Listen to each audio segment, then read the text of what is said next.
ನಮಸ್ಕಾರ. ಭಗವದ್ಗೀತೆ ಅಧ್ಯಾಯ 1 ಶ್ಲೋಕ 6. ಯುಧಾಮನ್ಯುಶ್ಚ ವಿಕ್ರಾಂತ ಉತ್ತಮೋಜಾಶ್ಚ ವೀರ್ಯವಾನ್ ಸೌಭದ್ರೋ ದ್ರೌಪದೇಯಾಶ್ಚ ಸರ್ವ ಏವ ಮಹಾರಥಃ.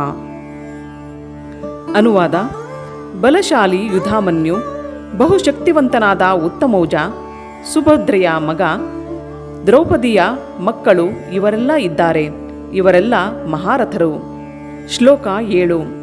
ಅಸ್ಮಾಕಂ ತು ವಿಶಿಷ್ಟಾಯೇ ತಾನ್ನಿಬೋಧ ದ್ವಿಜೋತ್ತಮ ನಾಯಕ ಮಮ ಸೈನ್ಯಸ್ಯ ಸಂಜ್ಞಾರ್ಥಂ ತಾನ್ ಬ್ರವೀಮಿತೆ. ಅನುವಾದ: ಬ್ರಾಹ್ಮಣೋತ್ತಮರೇ, ನಿಮಗೆ ತಿಳಿಸಲೆಂದು ನನ್ನ ಸೈನ್ಯವನ್ನು ನಡೆಸಬಲ್ಲ ವಿಶೇಷ ಅರ್ಹತೆ ಇರುವ ನಾಯಕರ ವಿಷಯವನ್ನು ಹೇಳಬಯಸುತ್ತೇನೆ. ಶ್ಲೋಕ 8. ಭವಾನ್ ಭೀಷ್ಮಶ್ಚ ಕರ್ಣಶ್ಚ ಕೃಪಶ್ಚ ಸಮತಿಂಜಯಃ ಅಶ್ವತ್ಥಾಮ ವಿಕರ್ಣಶ್ಚ ಸೌಮದತ್ತಿಸ್ತತೈವ ಚ.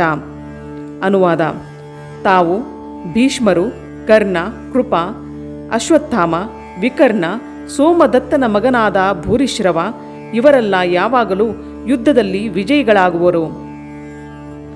ಭಾವಾರ್ಥ: ದುರ್ಯೋಧನನು ಸದಾ ವಿಜಯಿಗಳಾಗುವ ಅಸಾಧಾರಣ ವೀರರನ್ನು ಹೆಸರಿಸುತ್ತಾನೆ. ವಿಕರ್ಣನು ದುರ್ಯೋಧನನ ತಮ್ಮ, ಅಶ್ವತ್ಥಾಮನು ದ್ರೋಣಾಚಾರ್ಯರ ಮಗ, ಸೌಮದತ್ತಿ ಅಥವಾ ಭೂರಿಶ್ರವನು ಬಾಹ್ಲೀಕರ ಅರಸನ ಮಗ, ಕರ್ಣನು ಅರ್ಜುನನ ಮಲ ಅಣ್ಣ, ಪಾಂಡುರಾಜನನ್ನು ಕುಂತಿಯು ಮದುವೆಯಾಗುವ ಮೊದಲು ಅವಳು ಹೆತ್ತ ಮಗ, ಕೃಪಾಚಾರ್ಯರ ಅವಳಿ ಸೋದರಿ ದ್ರೋಣಾಚಾರ್ಯರನ್ನು ಮದುವೆಯಾದಳು. ಶ್ಲೋಕ 9. ಅನ್ಯೇ ಚ ಬಹವಃ ಶೂರ ಮದರ್ತೆ ತ್ಯಕ್ತ ಜೀವಿತಾಃ ನಾನಾ ಶಸ್ತ್ರಪ್ರಹರಣಾಃ ಸರ್ವೇ ಯುದ್ಧ ವಿಶಾರದಃ. ಅನುವಾದ: ನನಗಾಗಿ ಪ್ರಾಣವನ್ನೇ ಕೊಡಲು ಸಿದ್ಧರಾಗಿರುವ ಇನ್ನೂ ಅನೇಕ ಮಂದಿ ವೀರರಿದ್ದಾರೆ. ಅವರೆಲ್ಲ ವಿವಿಧ ಅಸ್ತ್ರಶಸ್ತ್ರಗಳನ್ನು ಹೊಂದಿರುವವರು. ಎಲ್ಲರೂ ಯುದ್ಧ ವಿಶಾರದರು. ಭಾವಾರ್ಥ: ಜಯದ್ರಥ, ಕೃತವರ್ಮ ಮತ್ತು ಶಲ್ಯರಂತಹವರ ವಿಷಯ ಹೇಳುವುದಾದರೆ ಅವರೆಲ್ಲ ದುರ್ಯೋಧನನಿಗಾಗಿ ತಮ್ಮ ಪ್ರಾಣವನ್ನೇ ಅರ್ಪಿಸಲು ಸಂಕಲ್ಪ ಮಾಡಿದ್ದಾರೆ.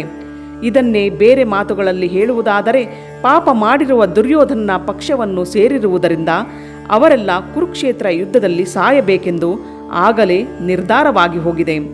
ದುರ್ಯೋಧನನು ಮಾತ್ರ ಈ ಎಲ್ಲ ಸ್ನೇಹಿತರ ಬಲವು ಒಂದುಗೂಡಿರುವುದರಿಂದ ವಿಜಯವು ತನ್ನದೇ ಎಂದು ವಿಶ್ವಾಸ ಹೊಂದಿದ್ದಾನೆ. ಶ್ಲೋಕ 10. ಅಪರ್ಯಾಪ್ತಂ ತದಸ್ಮಾಕಂ ಬಲಂ ಭೀಷ್ಮಾಭಿರಕ್ಷಿತಂ ಪರ್ಯಾಪ್ತಂ ತ್ವಿದಮೇತೇಷಾಂ ಬಲಂ ಭೀಮಾಭಿರಕ್ಷಿತಂ. ಅನುವಾದ: ನಮ್ಮ ಶಕ್ತಿಯು ಅಳತೆಯನ್ನು ಮೀರಿದ್ದು. ತಾತ ಭೀಷ್ಮರಿಂದ ನಮಗೆ ಪರಿಪೂರ್ಣ ರಕ್ಷಣೆಯು ದೊರೆತಿದೆ. ಭೀಮನು ಎಚ್ಚರದಿಂದ ರಕ್ಷಿಸುತ್ತಿರುವ ಪಾಂಡವರ ಶಕ್ತಿಯಾದರೂ ಮಿತವಾದದ್ದು. ಭಾವಾರ್ಥ: ಇಲ್ಲಿ ದುರ್ಯೋಧನನು 2 ಸೈನ್ಯಗಳ ಶಕ್ತಿಯನ್ನು ಹೋಲಿಸಿ ಅಂದಾಜು ಮಾಡುತ್ತಿದ್ದಾನೆ. ಅದ್ವಿತೀಯ ಅನುಭವಶಾಲಿ ದಂಡನಾಯಕರಾದ ಪಿತಾಮಹ ಭೀಷ್ಮರೇ ಸಂರಕ್ಷಿಸುತ್ತಿರುವುದರಿಂದ ತನ್ನ ಸೈನ್ಯದ ಶಕ್ತಿಯನ್ನು ಅಳೆಯುವುದೇ ಸಾಧ್ಯವಿಲ್ಲ ಎಂದು ಅವನ ಭಾವನೆ. ಇದಕ್ಕೆ ಪ್ರತಿಯಾಗಿ ಪಾಂಡವರ ಸೇನೆಯನ್ನು ಸಂರಕ್ಷಿಸುತ್ತಿರುವವನು ಅಷ್ಟೊಂದು ಅನುಭವವಿಲ್ಲದ ಭೀಮ. ಭೀಷ್ಮರೊಂದಿಗೆ ಹೋಲಿಸಿದರೆ ಅವನು ಕಡ್ಡಿಗೆ ಸಮಾನ. ಆದ್ದರಿಂದ ಆ ಸೇನೆಯ ಶಕ್ತಿಯು ಮಿತವಾದದ್ದು. ತನಗೆ ಸಾವು ಬರುವುದೇ ಆದರೆ ತನ್ನನ್ನು ಕೊಲ್ಲುವವನು ಭೀಮನೇ ಎಂದು ದುರ್ಯೋಧನನಿಗೆ ಚೆನ್ನಾಗಿ ತಿಳಿದಿತ್ತು. ಆದ್ದರಿಂದ ಅವನಿಗೆ ಭೀಮನೆಂದರೆ ಯಾವಾಗಲೂ ಅಸೂಯೆ. ಆದರೆ ಭೀಮನಿಗಿಂತ ಬಹುಶ್ರೇಷ್ಠ ಸೇನಾ ನಾಯಕರಾದ ಭೀಷ್ಮರು ತನ್ನ ಕಡೆ ಇರುವುದರಿಂದ ತನಗೆ ವಿಜಯವೆಂಬ ದೃಢ ವಿಶ್ವಾಸ ಅವನಿಗಿತ್ತು. ತಾನು ಯುದ್ಧದಲ್ಲಿ ಬಲಶಾಲಿಯಾಗುತ್ತೇನೆ ಎನ್ನುವ ಅವನ ನಿರ್ಣಯಕ್ಕೆ ಆಧಾರವಿತ್ತು. ಶ್ಲೋಕ 11. ಅಯನೇಷು ಚ ಸರ್ವೇಷು ಯಥಾಭಾಗಮವಸ್ಥಿತಾಃ ಭೀಷ್ಮಮೇವಾಭಿರಕ್ಷಂತು ಭವಂತಃ ಸರ್ವ ಏವ ಹಿ.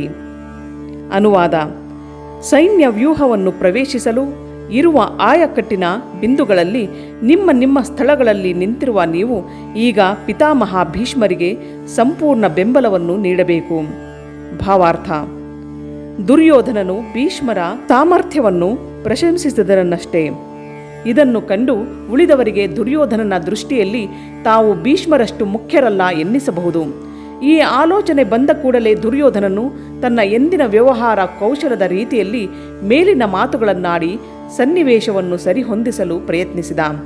ಭೀಷ್ಮರು ನಿಸ್ಸಂದೇಹವಾಗಿಯೂ ವೀರಶ್ರೇಷ್ಠರಲ್ಲಿ ಶ್ರೇಷ್ಠರು ಎಂದು ಒತ್ತಿ ಹೇಳಿದ.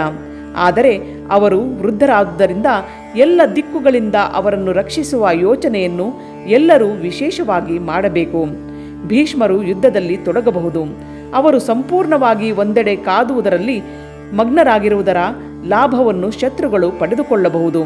ಆದುದರಿಂದ ಇತರ ವೀರರು ತಮ್ಮ ಆಯಾಕಟ್ಟಿನ ಸ್ಥಾನಗಳಲ್ಲಿ ಉಳಿದು ಶತ್ರುವು ಸೇನಾವ್ಯೂಹವನ್ನು ಚದುರಿಸಲು ಅವಕಾಶ ಕೊಡದಿರುವುದು ಮುಖ್ಯವಾಗಿತ್ತು.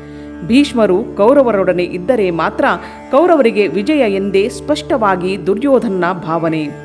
ಭೀಷ್ಮರು, ದ್ರೋಣರು ಯುದ್ಧದಲ್ಲಿ ಸಂಪೂರ್ಣವಾಗಿ ತನ್ನನ್ನು ಬೆಂಬಲಿಸುತ್ತಾರೆ ಎಂಬ ವಿಶ್ವಾಸವು ಅವನಿಗಿತ್ತು. ಏಕೆಂದರೆ ಮಹಾಯೋಧರಿಂದ ತುಂಬಿದ ಆಸ್ಥಾನದಲ್ಲಿ ಬಲಾತ್ಕಾರವಾಗಿ ದ್ರೌಪದಿಯ ವಸ್ತ್ರಾಪಹರಣ ಪ್ರಯತ್ನ ನಡೆದಾಗ ನಿಸ್ಸಹಾಯಕಳಾದ ಅವಳು ಅವರಿಗೆ ಮೊರೆಯಿಟ್ಟಳು. ಆದರೆ ಆಗ ಅವರಿಬ್ಬರೂ ಒಂದು ಮಾತನ್ನೂ ಆಡಲಿಲ್ಲ. ಆ ಇಬ್ಬರು ಮಹಾನಾಯಕರಿಗೂ ಪಾಂಡವರ ವಿಷಯದಲ್ಲಿ ಒಂದು ಬಗೆಯ ಪ್ರೀತಿ ಇದ್ದಿತು ಎಂದು ಅವನಿಗೆ ತಿಳಿದಿದ್ದರೂ ಜೂಜಾಟದ ಸಮಯದಲ್ಲಿ ಅವರು ಆ ಪ್ರೀತಿಯನ್ನು ದೂರವಿಟ್ಟ ಹಾಗೆ ಈಗಲೂ ದೂರವಿಡುತ್ತಾರೆ ಎಂದು ಅವನು ಭರವಸೆ ಇಟ್ಟುಕೊಂಡಿದ್ದ.